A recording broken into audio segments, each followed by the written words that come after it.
자, 민정훈 교수님, 이재명 대통령 대선 후보 시절의 공약으로 경제 안보 총괄 컨트롤 타워를 설치하겠다 이런 계획을 밝히지 않았습니까?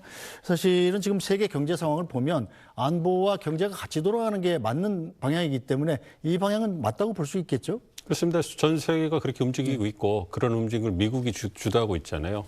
현재는 그 기술백권 전쟁이 본격화되고 있고 그것이 미국이 중국의 초격을 압박하는 이러한 형태로 나오고 있기 때문에 원천 기술을 가지고 막강한 국력을 갖고 있는 미국이 주도권을 가지고 중국을 압박하고 공급망을 재편하는 노력을 하고 있기 때문에 아무래도 미래 먹거리 산업이라고 할 수 있는 성장 동력이라고 할 수 있는 첨단 기술이나 패권의 핵심 부분에서 우리가 세계 최고의 제조 능력을 갖고 있지 않습니까? 그렇기 때문에 미국과 함께하는 것은 불가피하다고 보고 있고요. 그러한 측면에서 이재명 정부에서 경제안보실을 이제 만들어서 컨트롤 타워를 만들어서 본격적으로 관리를 하는 것은 매우 적절한 조치가 아닌가 생각을 하고 있습니다. 자, 미국이 안보 해결을 본격화하면 국방비도 대거 증액을 요구할 거란 전망이 나오지 않습니까? 해그세스비 국방장관이 얼마 전에 아시아 국가들에 대해서도 국방비를 GDP의 5% 그러니까 우리나라로 치면 2배 정도 증액을 요구했잖아요. 이게 현실적으로 가능한 일인가요?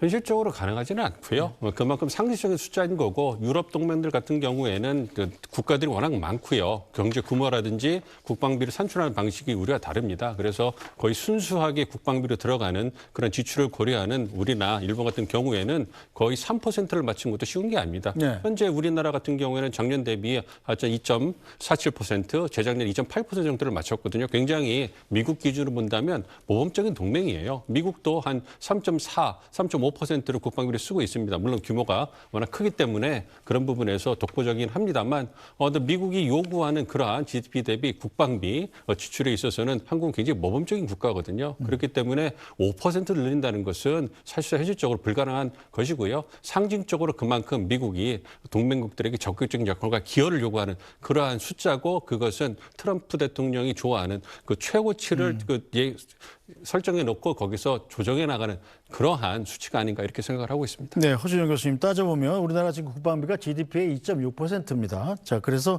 돈으로 따지면 연간 65조 원인데 이걸 5% 수준으로 늘리면 국방비로 130조 원을 써야 된다는 얘기예요.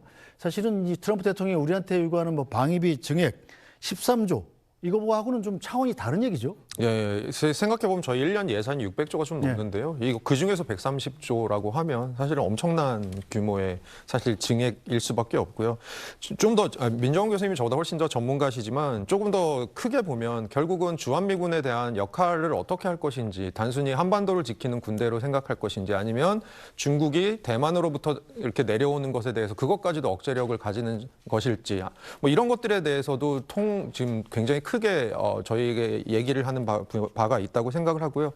그 입장에서 봤을 때 주한미군 그리고 방위비 거기다가 지금 우리나라 방산 기업들이 그래도 좀 잘하고 있지 않습니까? 네. 그럼에도 불구하고 향후에 미국이 방위비를 그냥 늘리는 것뿐만이 아니고 미국 무기를 그중에 얼마 의무적으로 사가 이런 것들을 전 세계 대상으로 실시를 만약에 한다고 하면 우리나라 기업들이 외국의 판로 개척에 있어서도 조금 제약상이 될 수 있는 그런 효과까지도 있을 것 같습니다. 네, 자 물론 미국이 우리나라에만 이런 압박을 가하는 건 아니겠죠. 자, 일본을 비롯한 아시아 국가들한테도 이런 요구를 하기 시작한 건데, 자 미국이 이렇게 새로운 동맹 모델을 요구하는 이유가 뭔가요?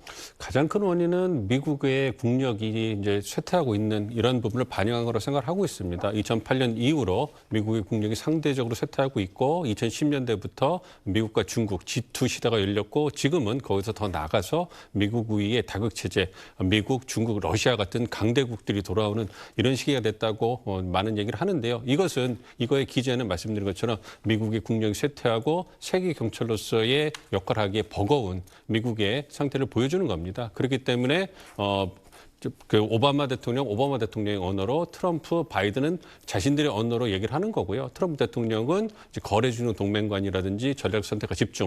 그래서 동맹들에게 적극적인 역할과 기여를 기대하는 건데 이거는 트럼프 대통령만의 그런 현상은 아닙니다. 미국이 쭉 2010년대 가져온 그런 흐름이고요. 그런 측면에서 동맹에게 더 큰 역할을 기대하고 있기 때문에 이러한 부분에서 아무래도 한국이나 일본 같은 핵심 동맹들이 어느 정도 조율을 해줘야 되는 부분이 있는데 그걸 함에 있어서도 우리가 갖고 있는 국익을 토대로 해서 이러한 그 도전이 왔을 때 어떻게 기여를 삼을 것이냐 이런 부분에 대한 충분한 고려가 있어야 된다 이렇게 보고 있습니다. 네, 자 이재명 대통령도 한미 동맹의 중요성을 강조했습니다.